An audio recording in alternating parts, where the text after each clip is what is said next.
So, good evening everyone. Nice that you are all here today with us. I'd like to host today. Thank you for being here and for the Binary.js Girl for hosting us here. Yeah, we really appreciate it, and the whole Binary.js Girl community to be here today. Also, good for all the live streamers that you're joining in with us here tonight. And Peter, if you're watching, make sure you get better soon, because we're having a great party this Friday. Coming to that, Peter is sick today, so I will be giving his presentation, and Jesse will give his presentation afterwards. Okay, so the impact and glory of GraphQL at Lively. Yeah, we are Lively. We are a digital agency. We are an architect in online, if you call it like that. We have been building web and mobile apps for the past 5 years. So we're looking at the context of building full stack applications for our customers, our clients.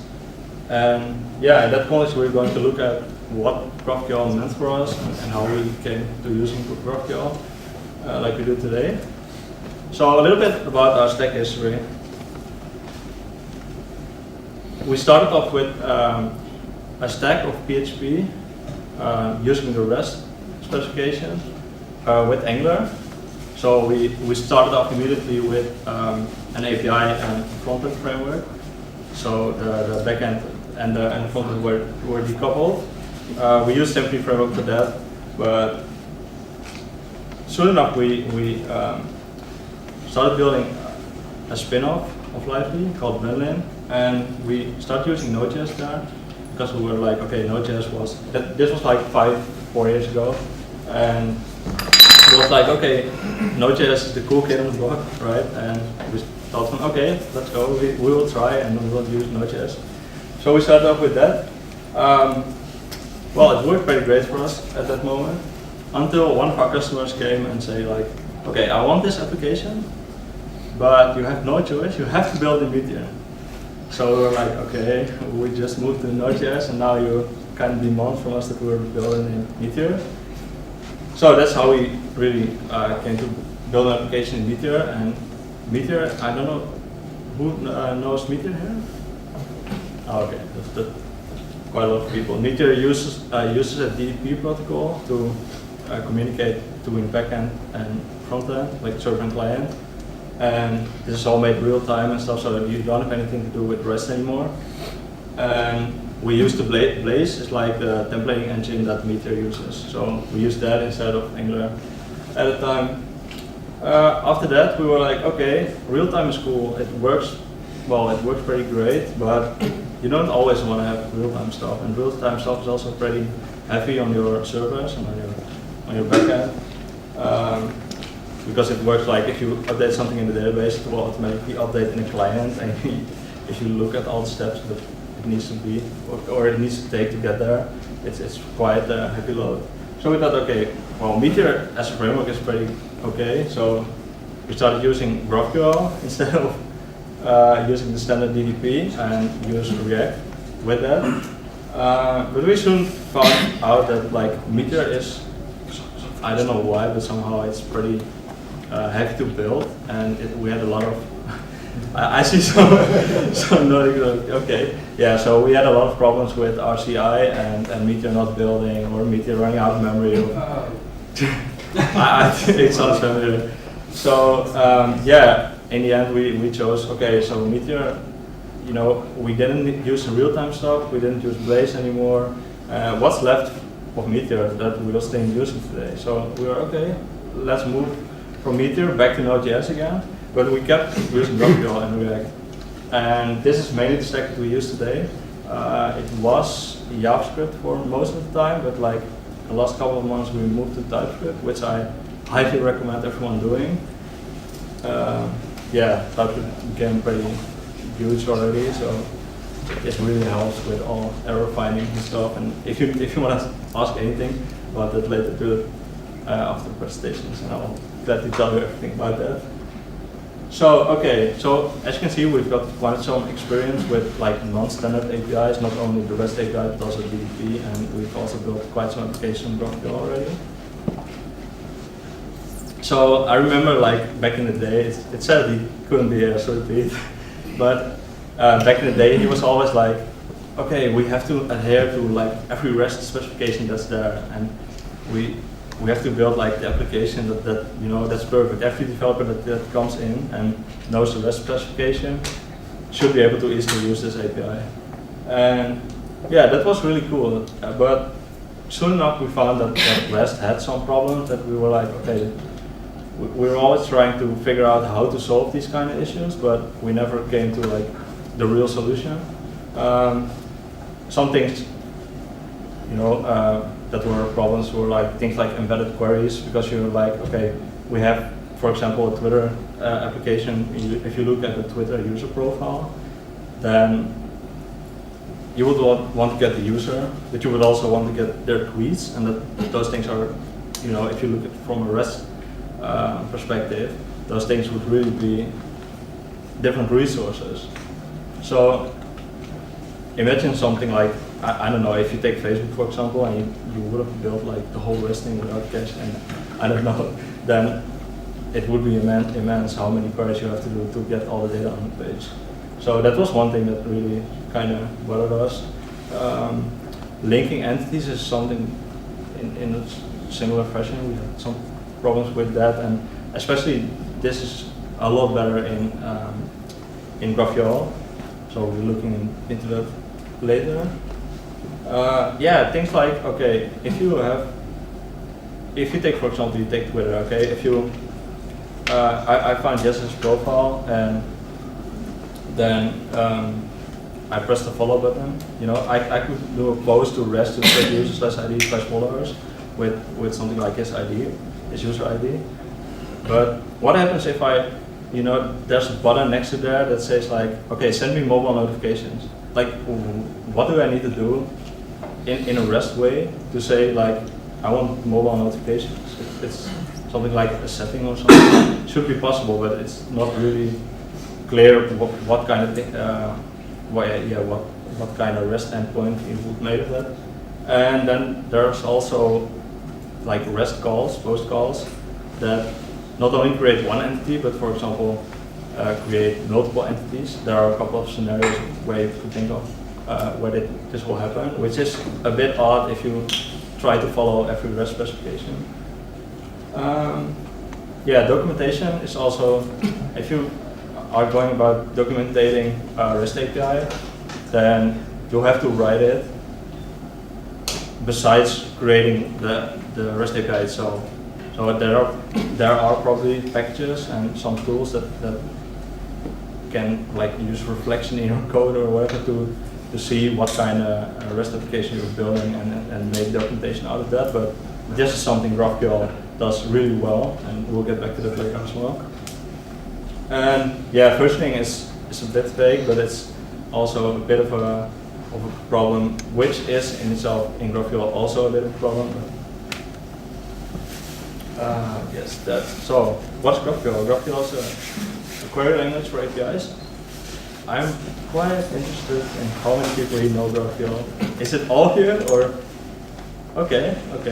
How many of you tried something to try to build something in GraphQL? Cool. Okay.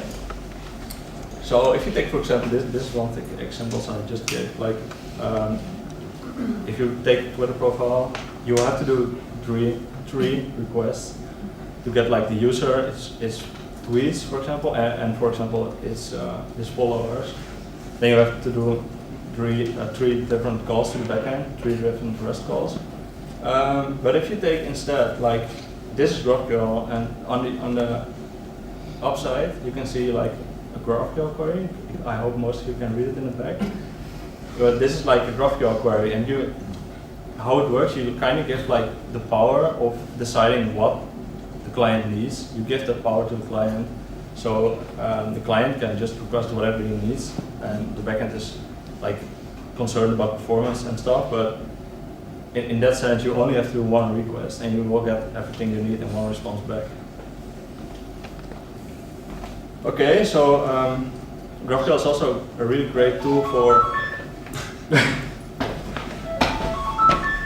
a really great tool for collaboration between front and backend. This is also because GraphQL is inherently documented, which we will show later. That if you've never seen it, it's like really powerful, which makes handover to the front-end team for backend is easy.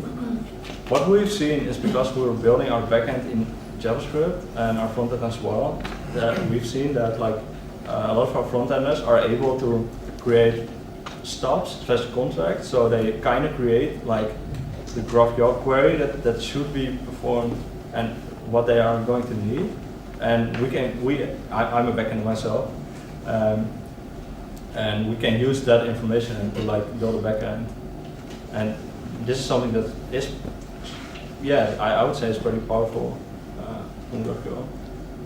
And okay, there's like Apollo Client. It's a one-stop library for front end, so that really helps with integrations in the front end of GraphQL. So okay, yeah, we've used GraphQL in a lot of different ways because we didn't like immediately move all into GraphQL, and this gave us a couple of like architectural options. For example, this is one of our applications that use a GraphQL API, but it solely uses a GraphQL API. So inside the GraphQL API, we directly do our calls to the database or do anything else like Amazon or anything else we need. So yeah, that worked. That's kind of a replacement of the REST API, right? But we've also made an application where like we actually had to access our own database, but we also had to access like external REST APIs. But we want to make one API for our own front-end team. So we used GraphQL and we did some external REST calls to make sure like we called the right, and in this way we made an integration layer between our own database, our clients like REST integrations, and our own clients. Yeah, so they can use it easily and they can make use of the documentation that GraphQL provides.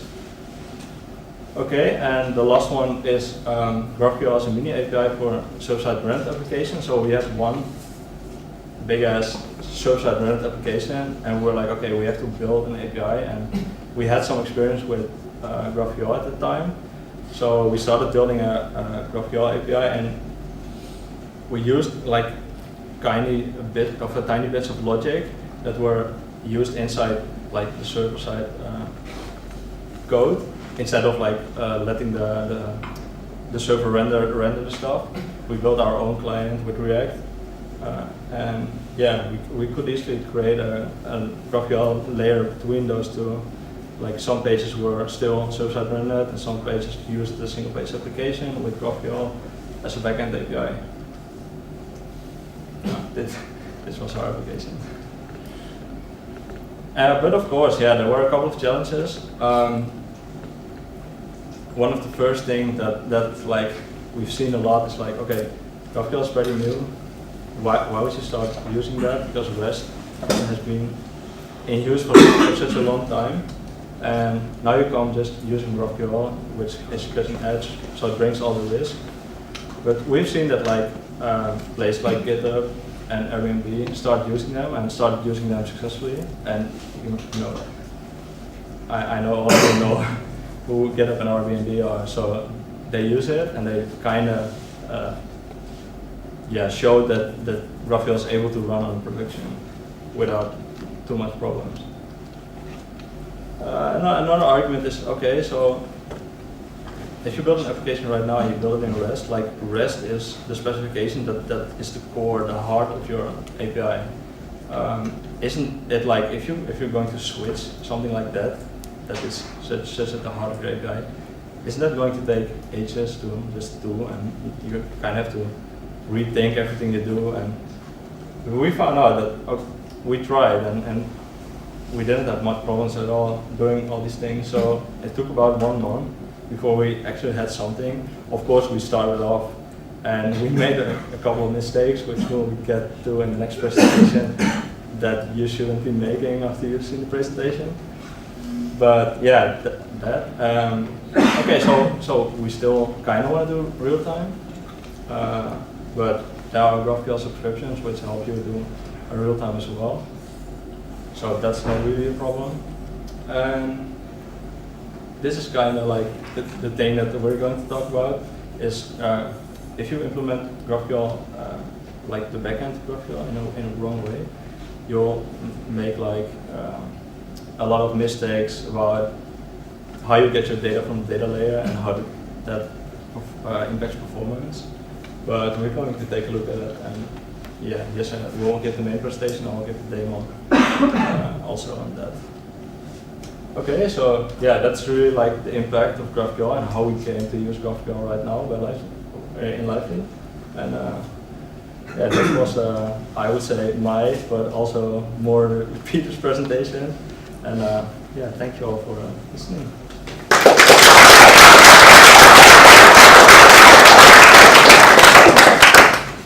I've no doubt that there are questions. Yes? You were saying like you, instead of doing the 3 REST requests for Twitter, for instance, you do them all at once. Yes. But I can imagine that means that your GraphQL response time will be the one of the slowest of all of the 3 queries that actually are aggregated on the server or wherever. So normally I would imagine I load my user, I get at least its bio, and then I do some skeleton UI and I get the rest. And now if the rest takes long, I'm stuck in a blank page. It's true, yes. But imagine like what I said, like you give the power back to the client. So the client could decide if like some of the data is behind the fall, then it can do 2 GraphQL requests. It doesn't matter. It can do 1 GraphQL request to get like everything on multiple, and then just do another one that gets the data below that. So in practice, it turns out that we are like every single route does its own GraphQL query. So when you have tabs and subtabs, and even that page has subtabs, then we mostly do queries on every single level of route. And even then, some different paginatable resources are present on one single page. So the main table, for example, users or something, can have filters. Filters by, for example, cities. And users are separately paginatable from cities. So you have to do 2 GraphQL queries because otherwise you would, when you scroll down, you would request the first set of data, which is not a table. So you have to, it turns out in practice we are really doing much separate GraphQL queries, but it's way less than we would do with REST, because all the resources we need for one table are in one request. Yeah, it's like the client is more responsible for what's happening. Yeah. Instead of the server. Yeah, exactly. So. Someone else? Yes? Yeah, first of all, thanks for sharing your insights, definitely helpful. At the beginning you mentioned that when you use a REST API, for example, if you would like a new follower from the Twitter feed, you could make a post request, and then that resource would be assigned to that other resource of the user. But how did you, there was another button which was like more of triggering an event, like I would like to get the notifications. You mentioned that there was a disadvantage in REST, that there is no like official or proper way to do this. But how did you solve this, and how did you solve this with GraphQL? Yeah, well, GraphQL is actually a whole other spec than REST. So it's not that you have to execute queries or mutations by resource. It's not that you must couple it with entities. It's mostly decoupled from entities, and you can decide on the server if you would want to do that. So unlike the RESTful specification. So in this case, we would just create a mutation called what was it? Turn off notifications. Yeah, turn on mobile notifications. Turn on mobile notifications. Just call it like that. Turn on mobile notifications with some arguments. Okay, so you can model like mutations or actions or anything you want. Yeah. Not resources per se. You can also do that in REST, but it's like it doesn't really feel like REST if you do it that way. And then that's kind of the thing. In GraphQL, it's okay. I mean, you can call it if you want. Thanks. Yeah. Welcome. I don't know. With RESTful, you just delegating the client side, all the responsibility instead of let's say hiding them on the server side. And if you don't stay strict on the Rastafarian approach, with REST you could do anyhow not strictly it's not that the protocol itself is blocking you from doing that. So isn't that just a switch of responsibility? Isn't that dangerous? Switching off Rust? No, the switch of responsibility from the client, from the server to the client. So at the end, the client is more responsible for doing stuff, and then well, things go wrong. Right? In practice, you the fact that in REST everything is like namespace on resources. Sorry, when but it's not that. Is that you are suggested to take that approach. You can even take other. Yeah, but that would be hacks for the RESTful specification. It's not REST. It's not really REST. So you What have is to. REST? Aren't you acting a bit too much Rastafari? Yeah. So your real. So I'm sorry. Can you repeat one more time your question? Yeah.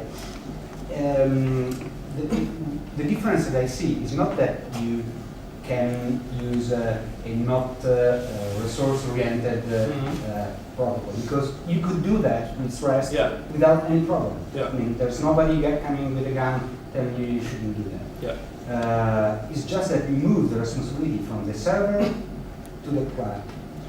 That's the big difference I see is here. Yeah.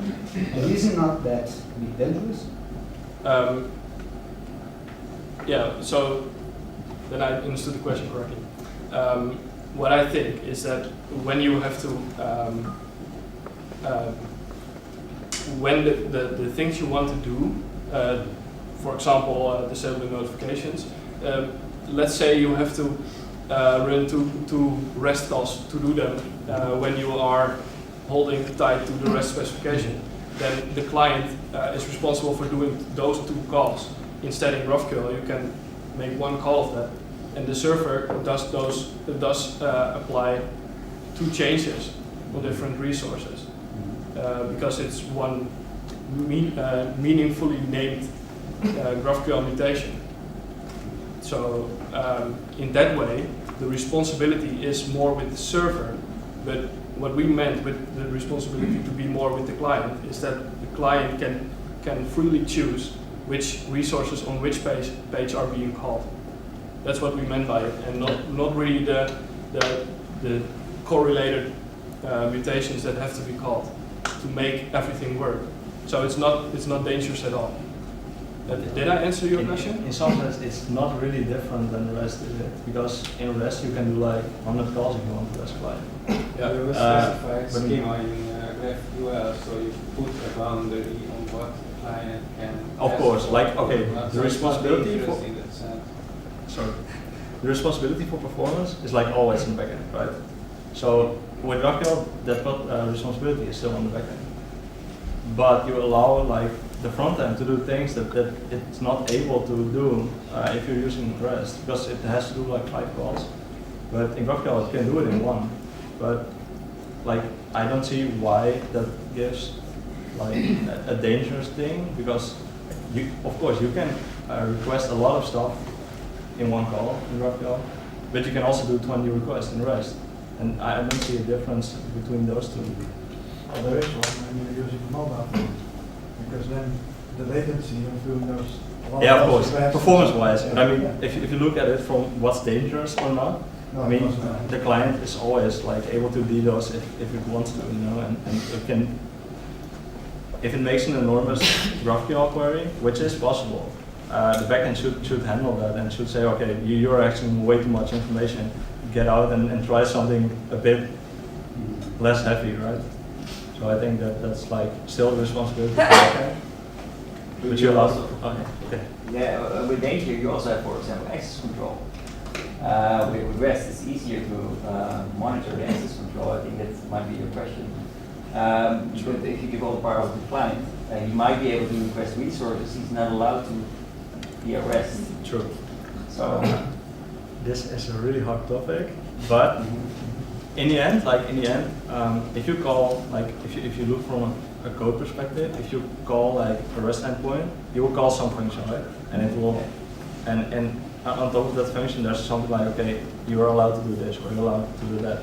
What happens in GraphQL is, okay, either you give an error like, okay, you're trying to access this but you can't, or you just return null, like, okay, you're trying to get, okay, I can give a better example on the next presentation when we really see like GraphQL in action. But if you, for example, ask some sub-entity of the user, and that's probably, he can access like 10 out of 100, you only get back 10. Yeah. See? And that's still the responsibility of the backend to give back the data that the user is allowed to see. But it remains a somewhat harder topic.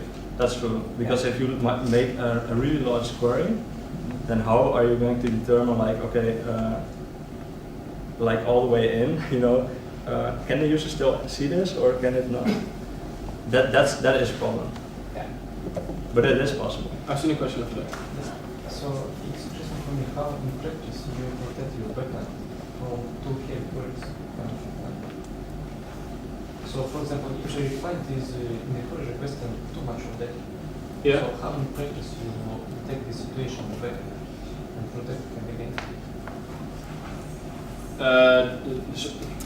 Sorry. It doesn't matter. Like my hearing is not really good, so I'm asking him what the question is. Yeah, I want to repeat the question for the camera, so for the streamers, because I'm so sorry. Can you repeat one more time?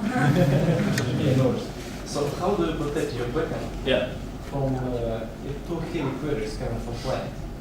So if a client requests too much data. Yeah. Oh, so limiting the amount of How do you data. detect on the backend there will be too much data? How do you detect such situation in practice? Yeah, you can. We didn't really encounter that problem yet because, in fact, the responsibility of requesting how much data is being retrieved is completely with the front end. So the question was, how can a server limit the amount of data being requested by the client? And I think if someone is evil and wants to do this, he could do that with so much types of server APIs. And for this, we are restricting it because the front end is not that just requests not that many data.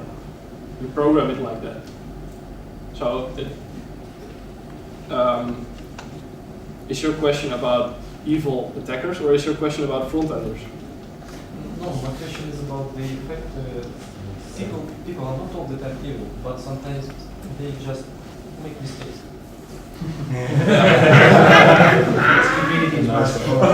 Yeah, people are not all the time evil. I understand. Okay. It's true, and it's possible. You can like limit everything. If you go about asking users, you can always say, okay, you can only get 10 at a time because of the right? And if you ask something in those users, you can just get like also 10.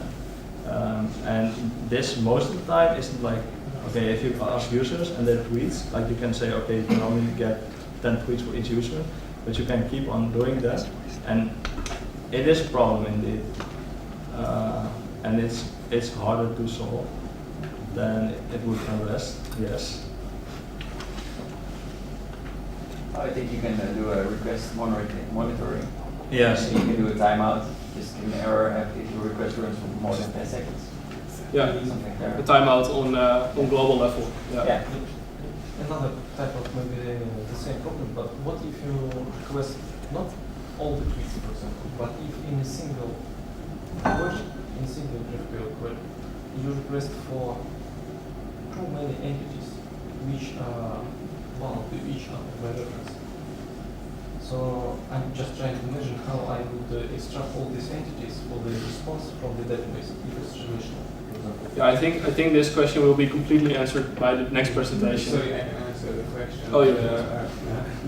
You can set the complexity to each node. So and that complexity can be, the resolving complexity can be calculated before you run the query, and you can reject the query based on that. Let's say retrieving a user has the complexity of 1, but retrieving a photo of a user has the complexity of 5, and you set the maximum complexity to 10, then Yeah. you cannot retrieve, let's say, 2 users who have 5 pictures. Yeah, so another way to solve it is by restricting the complexity. I'm just repeating for the streamers. Okay, so we're running a little bit out of time, or we're just on time. I think we should hold a little break, 5 minutes, and come to us if you have more questions. We'll be available. Thank you.